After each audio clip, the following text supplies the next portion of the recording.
ஆங்கில புலமையையோ ஆங்கிலம் கற்கும் முயற்சியையோ குறைவாக்காது என்ற வாதத்தை எய்னன் அவர்கள் சிறப்பாக ஒருவித ஸ்டாட்டிஸ்டிக்ஸ் போட்டு காட்டினார். 8 மணித்தியாலங்கள் பாடசாலை அங்கு ஆங்கிலத்தை தான் படிப்பதும் ஆங்கிலத்தை படிப்பதும் என்று சிறப்பாக ரெண்டையும் சொல்லியிருந்தார். 2 தரம் பார்த்தீங்களோ தெரியும். அப்ப 8 மணித்தியாலம் அவ்வளவும் அங்க படிச்சுட்டு வர்றவைக்கு ஒரு 2 மணித்தியாலம் ஸ்கூல்ல தமிழ் படிக்கிறது அவைகளை எஃபெக்ட் பண்ணுமா என்றது ஒரு கேள்விக்குறியாக அவர் இங்கு எடுத்து வைத்திருக்கின்றார். So in English I am going to brief very briefly. So Einar put the point that the children spend 8 hours at school, 8 hours sleeping, 8 hours at home. So they are spending 1/3 of their time at school learning in English and learning English and mingling with the English speaking people as well.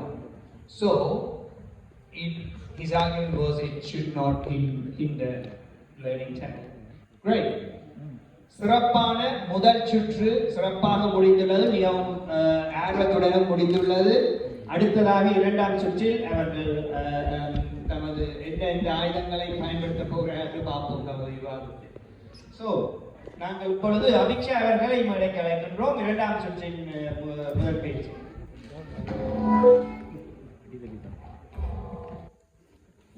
எதிர்த்தரப்புவாதிகள் கூறியது சரிதான். ஆனால் நூல்களை பற்றி என்ன சொல்வீர்கள்? இலக்கியத்தை விளங்கிக் கொள்ள தமிழ் மொழியை கற்க வேண்டும் என்று எல்லோரும் சொல்வார்கள். ஆனால் இக்காலத்தில் எல்லா இலக்கியங்களையும் விளங்கிக் கொள்ள மொழிபெயர்த்த நூல்களை பயன்படுத்தலாம். டைம்ஸ் ஆஃப் இந்தியாவில் கூறியபடி தமிழர் கூறும் உலக பொதுமறையான திருக்குறள் கூட 70க்கும் மேற்பட்ட மொழிகளில் மொழிபெயர்க்கப்பட்டுள்ளது. விரைவில் இந்த நூல் ஒரு மும்மொழியான நூலாக திரும்பவும் வெளியிடப்படும் என கூறியுள்ளது. 50 காப்பியங்களில் உள்ள சிலப்பதிகாரம், மணிமேகலை கூட பல மொழிகளில் மொழிபெயர்க்கப்பட்டுள்ளது. அதனால் இந்நவீன காலத்தில் எல்லாவற்றையும் மொழிபெயர்க்கலாம் என்றால் நாம் எதற்காக தமிழ் மொழியை கற்க வேண்டும்? அது எங்களது வாழ்க்கையில் உண்மையாக உதவுமா? இளமை கால கல்வி வாழும் நாட்டின் மொழியில் தான் இருக்க வேண்டும் என்பது என் வாதம். உதாரணமாக நான் வீரமாமுனிவன் கதையை கூறுகிறேன். இவர் இத்தாலி நாட்டில் பிறந்து வளர்ந்து அம்மொழியை படித்து அரசியலிலும் இருந்தார். பின்னர் இவர் ஒரு துறவியாகி இந்திய நாட்டுக்கு சென்று அங்குள்ள மொழியான தமிழில் படித்து சுதரகராதி எனும் நூல்கள் போல பல நூல்களை இயற்றினார். ஒருவேளை அவர் இங்கிலாந்துக்கு வந்து ஆங்கில மொழியை படித்திருந்தால் ஆங்கிலத்தில் நூல்களை எழுதியிருப்பார் அல்லவா? இதனால் எங்களுக்கு நாம் வாழும் நாட்டின் மொழிதான் தேவை. என் விவாதத்தை கண்டுகளித்த அனைவருக்கும் எனது பணிவென்பான நன்றிகளை தெரிவித்துக் கொண்டு விடைபெறுகிறேன்.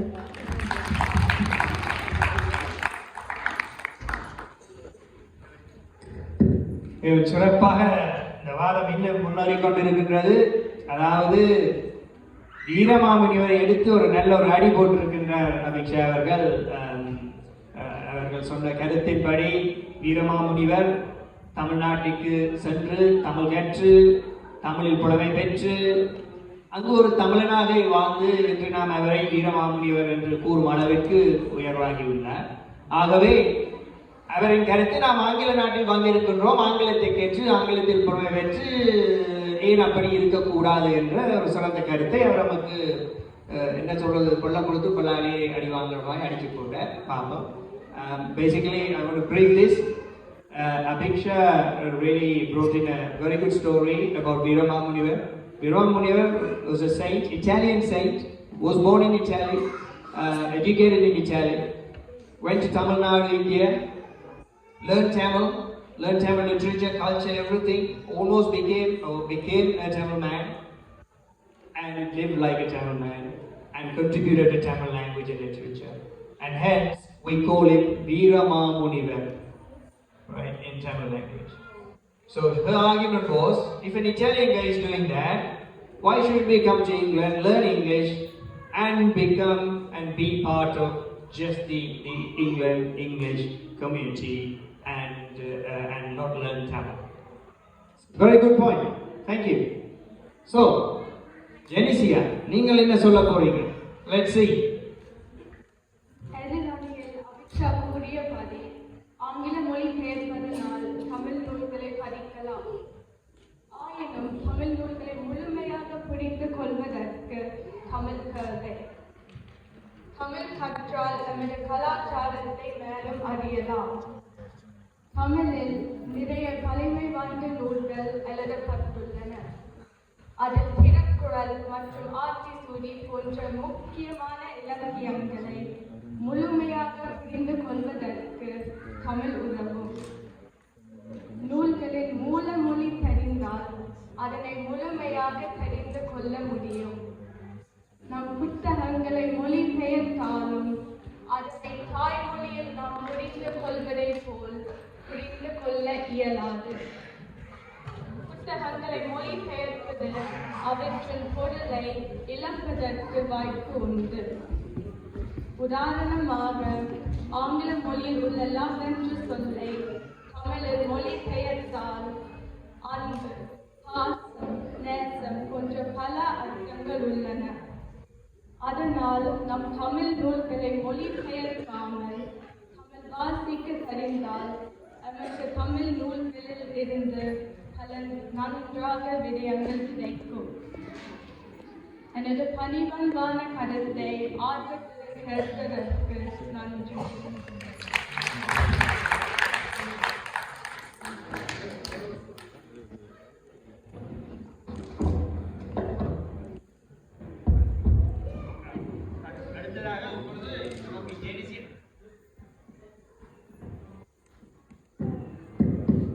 ஜெனிசியா அவர்கள் சிறப்பாக தனது கருத்தை கூறினார். எவ்வாறு கூறினார் என்றால், அபிக்ஷா அவர்கள் மொழிபெயர்ப்பை பற்றியும் சொல்லியிருந்தார். அப்ப ஜெனிசியா அவர்கள் அந்த மொழிபெயர்ப்பை எடுத்து முன்னிட்டு மொழிபெயர்த்து நாம் நமது இலக்கியத்தை சிறப்பாக படித்து விட முடியாது, அறிந்து விட முடியாது என்பது அவரது விவாதமாக இருந்தது. அதாவது ஒரு மொழியை அதன் எழுதிய தாய்மொழியில் நாம் ஒரு இலக்கியத்தை அது எழுதிய தாய்மொழியில் நாம் படித்தால்தான் அதன் உண்மையான பொருள் புரியும் என்பதை அவர் ஒரு சிறிய உதாரணத்தினூடாக சொல்லியுள்ளார். அதாவது லவ் என்ற ஒரு ஆங்கில சொற்பதத்திற்கு தமிழில் பல பல சொற்கள் உள்ளன. காதல், அன்பு, பாசம், நேசம் என்று நாம் அடுக்கிக் கொண்டே போகலாம். அவற்றை அவர் முன்னுதாரணமாக வைத்து இங்கு ஒரு சிறப்பாக அளித்திருக்கின்றார். அதாவது அந்த நாளில் ஒன்றை சும்மா நாங்கள் லவ்னு டிரான்ஸ்லேட் பண்ணினால் அது சிறப்பாக இருக்காது. ஆகவே தமிழை தெரிந்தால்தான் அந்த 4 சொற்களுக்குமான சிறந்த அர்த்தங்களை நாம் தெரிந்து கொள்ளலாம் என்று சிறப்பாக வாதிக்கின்றார். நன்றி அம்மா. So in brief, Genesia was saying you really need to learn the language in which a literature is written to fully understand it. And she gave a very good example. The word love means a lot, have different meanings in Tamil. So we have kadal, nesam, pasam. Then kadal means love between two lovers, and then nesam means nesipal is like relatives, or some of you might correct me. It's a love between two relatives. It's not a boyfriend and girlfriend love. பாசம் தாய்க்கும் பிள்ளைக்கும் இருக்கிற பாசம், mother and baby பாசம். இப்படி பல விதங்களில் நாங்கள் லவ்ன்றதுக்கு அர்த்தம் கூறலாம் தமிழில். ஆகவே therefore to translate that directly into another language may cause different meanings. Therefore translation will not help us to learn the literature well, is Genesia's argument.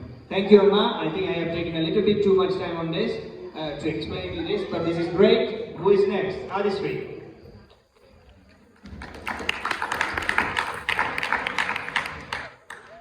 எதிர்த்தரப்பில் இருக்கும் ஜெனிசியா அவர்கள் கூறியதை நான் மறுக்கிறேன்.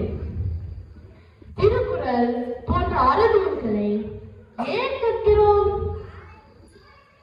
நாமும் நம்முடைய சுற்றமும் வாழ்வில் உயர்வு பெறுவதற்காக தானே. உட்கருத்து தான் முக்கியம். எந்த மொழியில் இருந்தால் என்ன? தமிழ் கற்றல் சிறு வயதில் மட்டும் கடினமில்லை, வளர்ந்த பின்னும் தமிழ் கற்றல் மிகவும் கடினமான விடயமாக இருக்கும். வேலை, குடும்ப பொறுப்புகள் மற்றும் அன்றாட செயல்பாடுகளில் பரபரப்பாக இருக்கும் வாழ்க்கையில் தமிழ் கற்க நேரம் ஒதுக்குவது சாத்தியமாக இருக்காது. பெரும்பாலான வேலைகளும் சமூக தொடர்புகளும் ஆங்கிலத்திலோ அல்லது பிற மொழிகளிலோ நடைபெறுவதால் தமிழ் கற்றல் அத்தியாவசியமில்லை என்பது எனது கருத்து. இது எதனால்? சிறு வயதில் மொழியை முழுமையாக கற்றுக்கொள்ளாத நிலையில் இது ஒரு வெட்கப்பட வேண்டிய சூழலாக மாறுகிறது. அத்துடன் ஒருவரிடம் தமிழ் அறிவு குறைவாக இருந்தால் குறையாக பார்க்கும் மனநிலையும் சமூகத்தில் காணப்படுகிறது. இது அந்த மனிதரின் மொழி கற்கும் ஆர்வத்தையும் தகர்க்கக்கூடும். எனவே தமிழ் கற்பது எனது மற்றும் பலருடன் வாழ்க்கையின் ஒரு பெரிதான பகுதி இல்லை என்று கருதலாம். மகிழ்வே வாழ்வின் இலக்கு என்ன ஒவ்வொரு மணித்துளியும் புன்னகை பூக்கும் என் இளஞ்சிறார்கள் என் வாதத்திற்கு வாக்களிப்பது என்ற நம்பிக்கையில் என் வாதத்தை நிறைவு செய்கிறேன். நன்றி, வணக்கம்.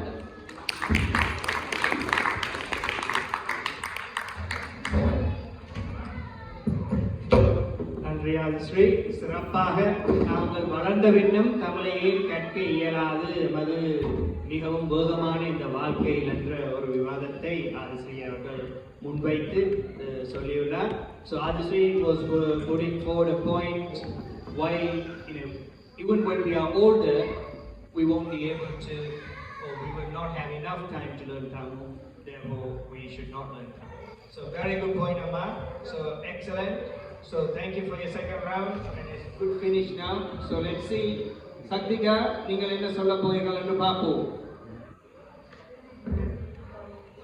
ஆனால் நீங்கள் தமிழ் படிக்க ஆர்வமாக இருந்தால் மற்றவர்களின் கருத்துக்களை பற்றி ஏன் சிந்திக்கிறீர்கள்? இதற்கு சிறந்த உதாரணம் நமது கவிதா டீச்சர் தான்.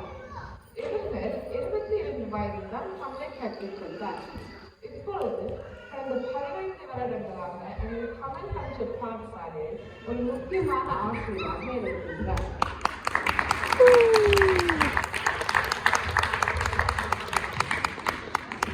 நீங்கள் பேசும் மொழியை நண்பர்களும் மற்றும் குடும்பத்தினர் கேலி செய்தாலும் அதை மன்னிக்கவும், உங்கள் சூழ்நிலை மற்றும் தனிப்பட்ட வாழ்க்கை முறைகளை பற்றி எதுவும் தெரியாது. அதனால் அவர்கள் சொன்ன கருத்துகளுக்கு முக்கியத்துவம் கொடுக்காமல் உங்களுக்கு உண்மையாக தமிழ் மொழியை படிக்க ஆர்வமும் விருப்பம் இருந்தால் நீங்கள் தமிழ் பாடசாலைக்கு வந்து கற்றுக்கொள்ளலாம்.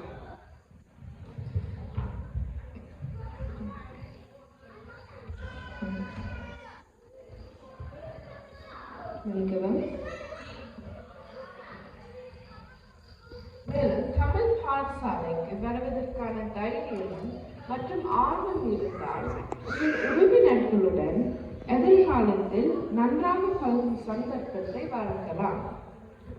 உதாரணமாக, நீங்கள் சின்ன வயதில் தமிழ் படிக்கும் போது அதனது தாயகத்தில் இருக்கும் உறவினர்களுடன் பழகுவதற்கு பயனுள்ளதாக இருக்கும். அதுபோல் நாங்கள் வளர்ந்த பின் எனக்கு தமிழ் தெரியும் என்றால் நமது வரலாறு, பண்பாடு மற்றும் கலாச்சாரத்தை அடுத்த தலைமுறைக்கு தெரியப்படுத்தலாம். மற்றவர்கள் சொல்லும் வார்த்தைகள் மனதை புண்படுத்தினாலும் அதை கவனத்தில் எடுக்காமல் விடாமுயற்சியுடன் படித்தால் முன்னேற முடியும். முன்னேறி நீங்களும் தமிழ் சாதனை படைக்கலாம். இறுதியாக நான் அந்த வாதத்தை முடிப்பதற்கு முன் நடுவர் அவர்களுக்கு சில உண்மைகள் கூற விரும்புகிறேன்.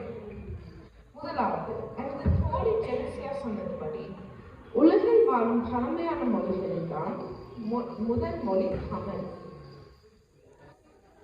இது 2021 யுஎஸ்ஏயில் நடந்த மொழிகள் ஆய்வில் ஆதாரத்துடன் நிரூபிக்கப்பட்டுள்ளது. இரண்டாவது, எதிர்த்தரப்பாளர் அவை கூறியது போல் திருக்குறள் 70 மொழிகளில் மொழிபெயர்க்கொள்ளப்பட்டுள்ளது. ஆனால் அதன் மூல நூல் எந்த மொழியில் எழுதப்பட்டுள்ளது? மேலும் நவீன விஞ்ஞான உலகில் உள்ள கண்டுபிடிப்புகள் எல்லாம் ஆதி காலத்தில் முனிவர்கள் சித்தர்கள் ஓலை சிவடுகளில் தமிழ்தான் எழுதியுள்ளன. இதையெல்லாம் உங்களிடம் நான் கூறுவதற்கு ஒரு காரணம் உண்டு. எதிர்த்தரப்பாளர்கள் தமிழ் படிக்க தேவையில்லை என்று நம்பிக்கையுடன் கூறுகிறார். ஆனால் நவீன பண்பாடு முறைகள் எல்லாம் நமது பழமை பண்பாட்டை நோக்கிதான் சென்று கொண்டிருக்கிறது. எனவே தமிழை படித்தால்தான் நமது மூலாதாரத்தை விளக்கிக் கொள்ளலாம். இதனால் தமிழ் கண்டிப்பாக படிக்க வேண்டும் என்று உறுதியாக கூறுகிறேன். நன்றி, வணக்கம்.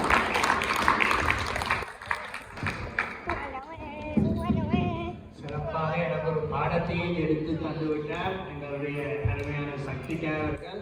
மிகச் சிறப்பான ஒரு வாதம். அதை முழுமையாக நான் இங்கு சொல்ல இயலாமல் இருக்கிறேன், ஏனென்றால் நேரம் காரணமாக. ஆனால் தமிழை நாம் வயது வந்தாலும் கட்டலாம் என்பதற்கு அந்த அவன் ஒரு மெயின் பாயிண்ட் எடுக்கிறேன். இந்த கவிதா டீச்சரை வச்சு சொல்லியிருக்கிறேன், மிகவும் உண்மையானது. இந்த பட்டிமன்றத்தில் நாங்கள் கவிதா டீச்சருக்கும் கைதட்டுவோம்.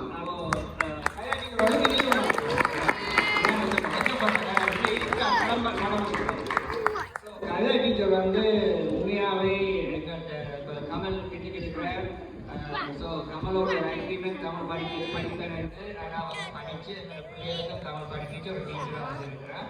அவவே ஒரு குட் எக்ஸாம்பிள். என் வயசு வந்தாலும் எங்களோட பிஸி லைஃப்லையும் 2 பிள்ளைகளோடையும் தமிழும் படிக்கலாம் என்ற ஒரு பாயிண்டை சக்திகா அவர்கள் சிறப்பாக வைத்துள்ளீர்கள். எனக்கு தமிழ் மொழி செம்மொழி என்று சொன்னதுக்கு மிக்க நன்றி. எனக்கு ஒரு நாள் தெரியாது. சரி, நன்றி.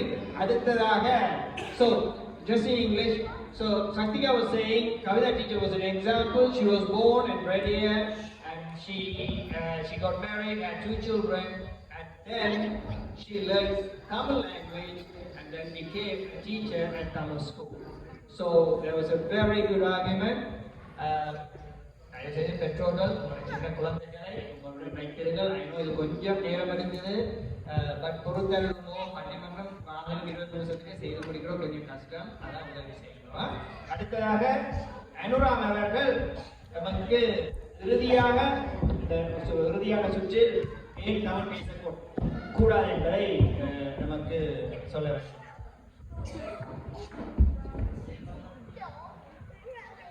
எதிர்த்தரப்பில் சக்திகா தமிழ் பாடசாலைக்கு சென்று தமிழ் பேச அறியலாம் என்று கூறினார்கள்.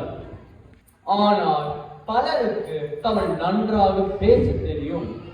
அது போதாதா, நாம் குடும்பத்துடன் தொலைபேசியில் பேசும் பொழுது தமிழில் தான் பேசுவோம். மற்றும் எங்களது வீட்டில் எமது பெற்றோர்களுடன் தமிழில் பேசுவோம். ஆனால் பலருக்கு தமிழில் எழுதவும் வாசிக்கவும் தெரியாது. தமிழில் எழுதவும் வாசிக்கவும் தெரிந்தால் கூட வேலை வாய்ப்பு பெறுவது கடினம். நாங்கள் தமிழ் படிக்கும் நேரத்தில் அதற்கு பதிலாக வேற பாடங்களில் கவனம் செலுத்தினால் எதிர்காலத்தில் உதவியாக இருக்கும். எங்களது பாட ஆசிரியர்களும் நண்பர்களும் ஆங்கிலத்தில் தானே எழுதுவார்கள். நாங்கள் எவ்வளவுக்கு தான் தமிழ் படித்தாலும் இங்கிலாந்தில் ஆங்கிலத்துக்கு தான் முன்னுரிமை. இங்கிலாந்தில் ஆங்கிலம் தெரியாமல் வாழவே முடியாது. என்னுடைய வாதங்களை பொறுமையாக கேட்டுக்கொண்ட அனைவருக்கும் விழாவின் நடுவர் எங்களது அணியின் சார்பாக தீர்ப்பு கூறுவார் என்ற நம்பிக்கையுடன் அமர்கிறேன். நன்றி, வணக்கம்.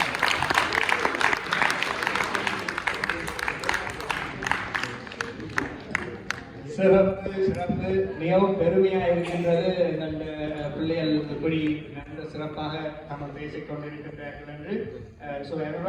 வைத்த ஒரு கருத்து, சிறப்பான ஒரு கருத்து. தமிழுக்கு செலவிடும் நேரத்தை வேறு பாடங்களில் செலவிட்டு அதில் படித்து முன்னேறலாம் தானே. அதை ஏன் தமிழ்ல படிச்சு செலவிடணும்? இங்கிலாந்துல வாழுவது ஆங்கில மொழியில் தானே, ஆகவே தமிழே நமக்கு தேவை என்று சிறப்பாக சிறந்த வாதம். So Anurag was summarizing in English. So Anurag basically said, we are in England. Why should we spend time in learning Tamil? Can't we spend that time to learn other languages and subjects so that we can progress in our life? So, got a good argument. So let's hear from Ayman what he is going to say. எதிர்த்தரப்பினர் கூறிய கருத்தை நான் மறுக்கிறேன். ஏனெனில் தமிழ் எழுதி வாசிக்க முடிந்தால் நமக்கு பல நன்மைகள் இருக்கும். இது தெரிந்தால் உலகத்தில் தமிழ் பேசும் பகுதிகளில் வேலை வாய்ப்புகள் மிகவும் அதிகரிக்கும். மற்றும் தமிழ் எழுதுதலும் வாசித்தலும் கற்றுக்கொண்டால் நாம் பேசுவதற்கு மிகவும் உதவும். இப்பொழுது இங்கு வீட்டிற்கும் சபையோருக்கும் ஏன் தமிழ் பேச வேண்டும் என்ற எனது கருத்தின் வாதத்தை சுருக்கமாக கூறி எனது உரையை நிறைவு செய்கிறேன். எனது தாய்மொழி வேர்மொழியான் தமிழில் சிறு பறிந்து உறுதியுடன் வாழவும் மூளை வளர்ச்சியை ஊக்குவிப்பதற்காக வேலை வாய்ப்புகள் அதிகரிக்க திறன்கள் மற்றும் தகுதிகள் கொடுப்பதற்காக இலக்கியங்கள் மற்றும் நூல்களை முழுமையாக புரிந்து அறிவை பெருக்குவதற்காக தமிழ் கலாச்சாரத்தை அறிந்து கொள்வதற்காக நாம் தமிழ் கற்க வேண்டும் மற்றும் பெற்றோராகிய நீங்கள் உங்கள் பிள்ளைகளுக்கு தமிழ் கற்பிக்க வேண்டும். அத்துடன் தமிழ் பள்ளிக்கு சென்றது தனியே தமிழ் கற்றுக் கொள்வதற்கு மட்டுமே அல்ல. இங்கிலாந்தில் பரந்திருக்கும் தமிழராகிய நாம் ஒரு சமூகமாய் தமிழால் ஒன்றிணைந்து தமிழ் கலாச்சாரத்தையும் தமிழ் மொழியையும் பேணி கொண்டாடுவதற்கு தமிழ் பள்ளிக்கு வருவது மிகவும் இன்றியமையானது என்று நான் கருதுகிறேன். இறுதியாக இந்த வாதத்தில் பங்கு பெற்றுவதற்கான வாய்ப்பை கொடுத்த ஹம்ஷர் தமிழ் சங்கத்திற்கும் எனக்கு சிறு வயதிலிருந்து கற்பித்த ஆசிரியர்களுக்கும் பொறுமையுடன் கேட்டுக் கொள்ளும் சபையோராகிய உங்களுக்கும் நன்றி, வணக்கம்.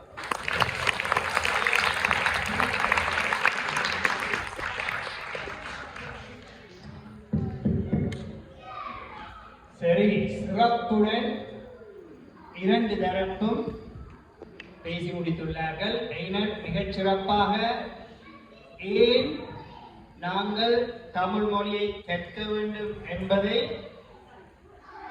அதாவது நமக்கு வேலை வாய்ப்புகள் கிடைக்க வேண்டும் என்பதற்கு தமிழ் கிடைப்பதற்கு தமிழ் உதவியாக இருக்கும் என்பதை சிறப்பாக விளக்கியுள்ளார். அத்துடன் தமிழ் பாடசாலைகளில் நாம் தமிழை தனியே கற்பதல்ல, அங்கு நண்பர்களை சந்தித்து வேறு விடயங்களும் நாங்கள் மிகவும் நன்றாக பழகி எல்லோரும் செய்கிறோம் என்று சிறப்பாக கூறியுள்ளார். இப்பொழுது யாருக்கு வெற்றியை கொடுக்கணும்ன்றது ஒரு question.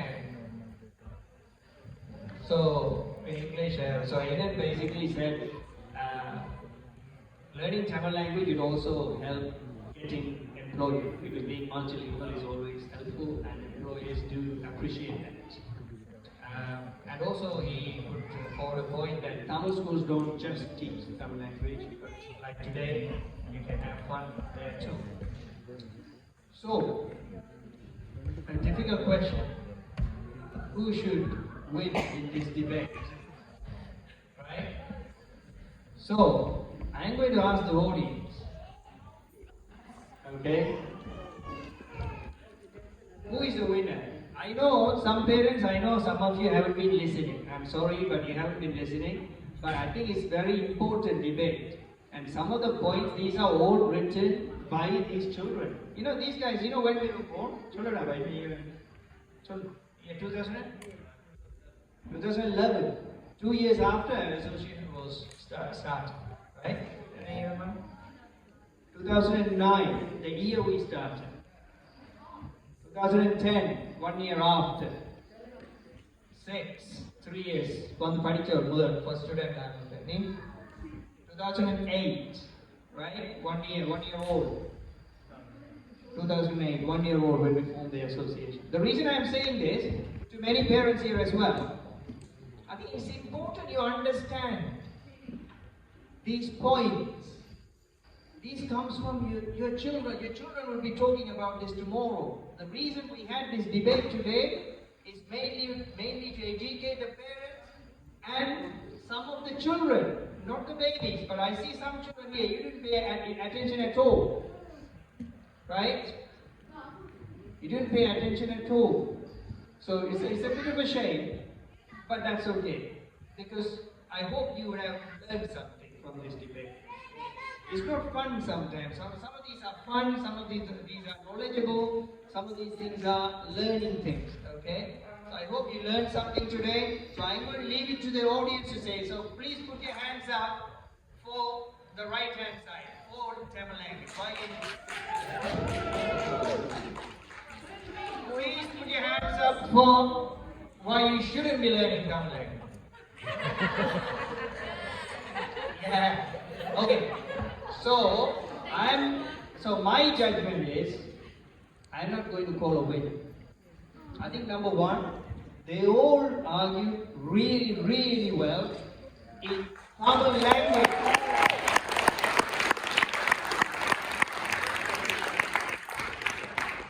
They have written it, they have practiced it, it was great. And translator, this is important. We talked about translation today. Because these guys were born here, right? They think in English. So they wrote it in English and translated it in Tamil because they can do the translation. They did it themselves, not us. So I really, that's so cool of you. Really proud. Thank you. So for me, both of them are winners, really. Right?